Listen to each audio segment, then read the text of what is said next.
Lady Charmaine, and my guest today is one of the cast members of VH1's hit reality show, Basketball Wives LA. And she's here today to talk about a cause that is very dear to her heart. And I want you to help me welcome Miss BRANDI MAXIELL to the show. Welcome, BRANDI. Hello. Hello, and welcome to the show. And see, we know you from last season's as the newest cast member of Basketball Wives LA. What was that experience like for you? It was a great experience. It's weird to see yourself on television, especially, but, it was a good things and some bad things, but, I had a great time. Are you going to be returning for the new season? We'll see. Everything's up in the air. I pretty much know that I am, but, nothing's set in stone, so we'll see what's going to happen. So you haven't started recording the new season yet? No, we haven't. Okay. Now, I know on the show you opened up about something that was very private to you that you were dealing with, and you were talking about cancer and infertility, and that's why you are on the show today. So I want to talk to you about why this issue was so important to you, because we know that Breast Cancer Month and ovarian cancer, all of that is coming up, because I also work with Susan G. Komen. I host events for them, and so I know all that is coming up, and I want to talk to you personally about your experience. And first off, how did you even find out that you had ovarian cancer? I found out that I had all the symptoms of ovarian cancer, which is the bloating, the frequent having to go to the bathroom frequently, having to pee like every 20 seconds, getting full fast, looking like you're like 5, 6 months pregnant. Like I had all of those symptoms when it got bad. So that's how I knew that I had something was wrong with me. But being able to talk about it, the initial question, like being able to talk about it, it took me a while to want to talk about it. Even when I went through what I went through, I didn't want anybody to know.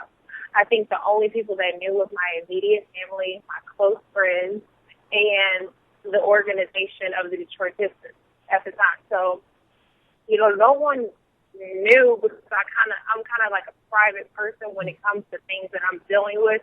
I'm an open book, but when I'm going through it, I have to deal with it myself. And then, after, I'm okay with talking about it. But I felt like it's okay. Now I was going to ask you, how old were you when you were diagnosed? I had just turned 24. Very young woman. And so because of the bloating and some of the symptoms, is that what made you go to the doctor, or you just went for a regular routine and they found it?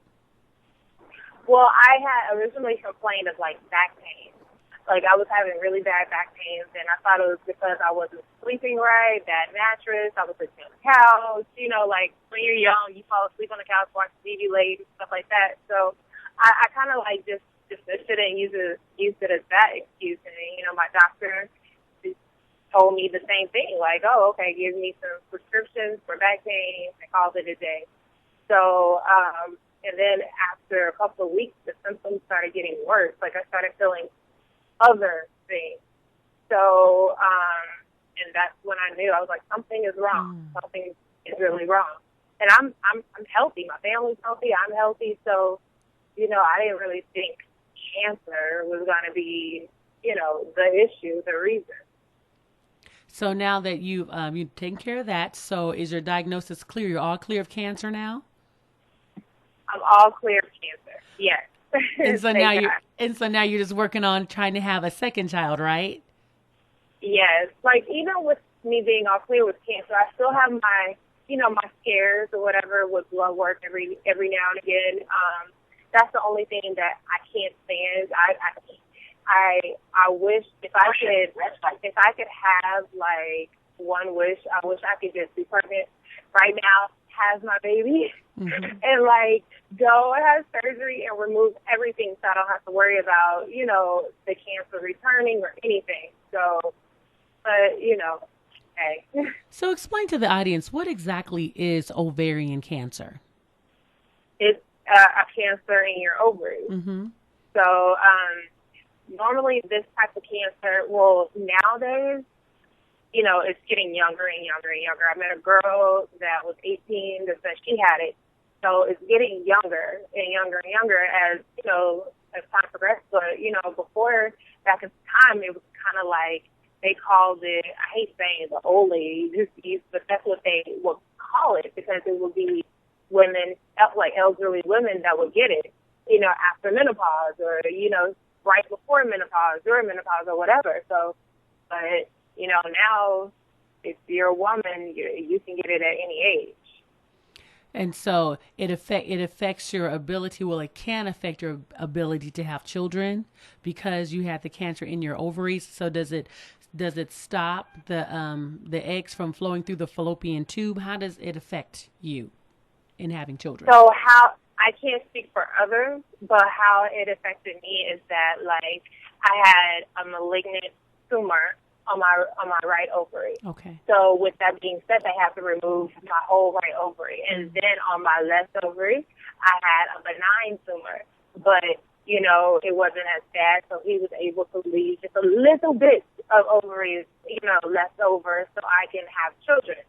But when it came down to the children, he left enough for me to have children, but he didn't know if I was going to be able to have kids because, you know, the chemotherapy, the type of chemotherapy that I used was really aggressive, and most chemotherapies, it lowers your chances of fertility, like, you know, it messes over your fertility. So that was the issue. It was more so the chemotherapy more than anything. Okay. So because of the chemotherapy, it could affect your chances. But we know God is able to do anything. So we know that the doctor treats, and we know that God heals. So we know that God can do anything. What do you want women to know during this particular time as we are bringing, you know, September and October cancer to the forefront in these 2 months? What would you like for women to know, and how can they go and get more information to better understand ovarian cancer and also breast cancer as well? I don't know a whole lot about breast cancer, but I wish I need to, because breast cancer and ovarian cancer is linked together. The chances of you having breast cancer after ovarian is very high, same as breast going to ovarian cancer. So, but what I can say is this, that, like, women need to stop ignoring their body, ignoring their signs, and getting denied by their doctor, because at the end of the day, the doctor is there because they want to school to diagnose you, with hope of diagnosing you with the right medication or surgeries or whatever it is. But at the end of the day, you know your body more than the doctors or anybody knows their body. So when you feel like something's wrong and somebody denies you, like someone did to me, you need to go for a second and third, sometimes even fourth opinion to see what is going on with you. That's why I feel like a lot of people that have cancer or have any kind of illness, they neglect their health because they postpone it or they put it off or be like, oh, it's not that bad, it's not this, it's not that. But you cannot today, in my opinion, like, ignore the symptoms and the signs and, you know, the different stages that you go through in with your body. You know what I mean? Mm-hmm. So it's just very important. Like, my baby sister is 16, and she just had a breast, I don't want to say cancer, but she had a scare in her breast, and it was just built up fluid, but they had to do a biopsy and everything else. And I'm so happy that she told us, because it's just like, you can't ignore because you think that, oh, it's going to go away. Mm-hmm. Sometimes it's going to go away, and then look, you're fighting for your life. So that's the one thing that I really, if I can do anything, like, if I just want to, I'm like a woman, I'm a girl's girl, and I just wish women just really protect their body just a little bit more, and so we can just, you know, live forever. We got kids trying to make it. And I do want to remind everyone, I want to let everybody know that you did give birth to a beautiful baby boy. I love the date, 11/11/11. So that is a wonderful day. Now, did you pick that day? Did you have like a cesarean, or he just came on that day? No, he just came on that day. Like, I remember, because I failed IVF before, and I tried the next month. He was actually supposed to be born on Thanksgiving Day, but because of my history of health, like my health history, as far as, like, I had complications with the surgery from ovarian cancer. Like, I have blood clots in my lungs, so I have to see when I'm pregnant. I have to go see a high-risk doctor when I'm pregnant and all this other stuff. And the medication that I took, it was, I can never go over 38 weeks being pregnant. So when I looked at the calendar, my son was supposed to be born, actually the day after Thanksgiving. He's supposed to be born the day after Thanksgiving on a Friday. And then they were like, well, we're going to have to do it 2 weeks early. And I was like, yes, I get to eat my food. I don't have to be in the hospital. And then I see my sister over in the corner, like, pouting. And I'm like, what is wrong with you? And she was like, that is my birthday. And so I look at the calendar. I was like, oh, November 11th, 2011. Is that what he's going to be? They were like, well, it's a chance. You know, we're going to have to induce you and all this other stuff. So, but long story short, yes, that's how he was born on 11/11/11. Now, I thought he was really going to come on the 12th because he was not coming out of there. But 651, 11/11/11, he was like, I'm out of here. See, he got all those ones. Okay, you know, and he's the first child. He was born at 651 on 11/11/11. So, you know, God got great things for him. He's going to be number one in everything he does. Yeah, but that's what I said. I add up everything. Like, he was born at 651. You add 6 plus 5, that's 11. And then, like, he's the second. So, like, he's the Roman numeral, you know, those two. Like, I look at all that stuff. I'm like, you know what, baby? He's just number one in everywhere. Anything you do. So, try to tell you anything different. Yeah, I could definitely see that. And through everything you've been through, Brandi, you're going to be spreading the word about ovarian cancer, and you're also partnering with the National Ovarian Cancer Coalition. And so you're going to be doing a Break the Silence run. Tell us about the run that's taking place on Sunday, September 21st. It's just a run that this is my second time doing it. It's a run that they do every single year just to bring awareness and, you know, give donations to ovarian cancer to try to find a cure. My doctor, I actually knew about it because my doctor had, you know, post stuff all over. And so, but this is my second time doing it, and I enjoyed it the first time. And I didn't do it I think my first time doing it was like in 2009 or 2010, I don't recall. But, you know, I wasn't ready. Like, when I started seeing, like, all of the people, the women with the bald heads, people running, that was fighting for their life and all this stuff, still, I was like, I ain't ready for this. So I never did it. I never did it again. So now I think, like, 4 years later, I think I'm ready. You know, I've done told the world my story, so I think I'm ready. Okay. And I'm excited. Is anybody else going to be running with you? Do you have a team? Okay, let me talk about that. I'm not running. I think I'm going to walk. Oh, you're going to walk? Okay. So, I'm going to walk, so I'll support the runners. But, yes, I have a team. Like, all my family, all my close friends, family, all of us, we're all running. We're all walking. Some may be running. So, yes. See, this would be something great taped for the show. Somebody need to pull out their cell phone. If you're not taping the show at that particular time, somebody need to pull out their cell phones and just tape it in case they may want to use some of that footage. You just never know. Use some of the footage. I know. I agree.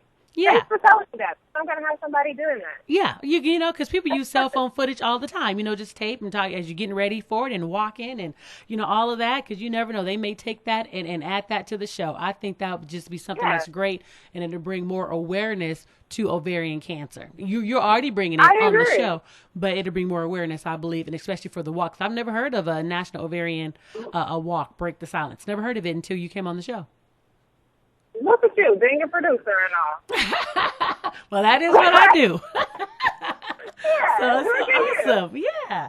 So if people wanted to learn more, Brandi, about you and learn more about Ovarian Cancer Awareness Month, where can they go? You can go to my fan page on Facebook. It's Brandi Maxiell. You can go to my Twitter, Brandi Maxiell, Instagram, Brandi Maxiell. I have a website, BrandiMaxiell.com. I mean, I'm reachable on everywhere, every social media, Google, all of it. So, yeah. Okay. And there was some information I just want to let the audience know that I thought was really interesting, a little bit about ovarian cancer. It says there is no test for ovarian cancer. A pap smear test does not even detect the disease. And then it also says, most cases are diagnosed in later stages when the prognosis is poor. The symptoms are subtle, which can mimic those of unrelated conditions. And ovarian cancer ranks 5th in cancer deaths among women and accounts for more deaths than any other cancer of the female reproductive system. What information? Had no idea. That's crazy. Yeah. As a matter of fact, I do recall, like, I remember my pap smears every May. I remember my pap smear that year being abnormal, and they couldn't find anything wrong because I was healthy, everything was normal. I remember it being abnormal, and they were like, maybe it's just a glitch, do something, it's nothing, don't worry about it, you know, whatever. Little did I know that, you know, it was right there. It was starting there. At that moment, you know, everything was starting to form to, you know, what is called cancer.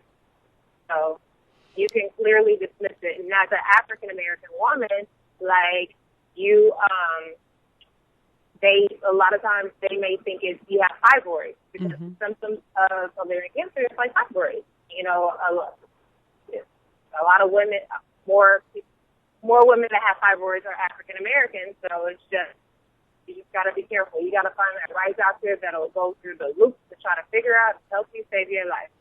Wonderful. Again, thank you so much for bringing awareness to ovarian cancer, and much success to you. And hopefully you raise a lot of money on the walk on September the 21st. You and your family have a great time.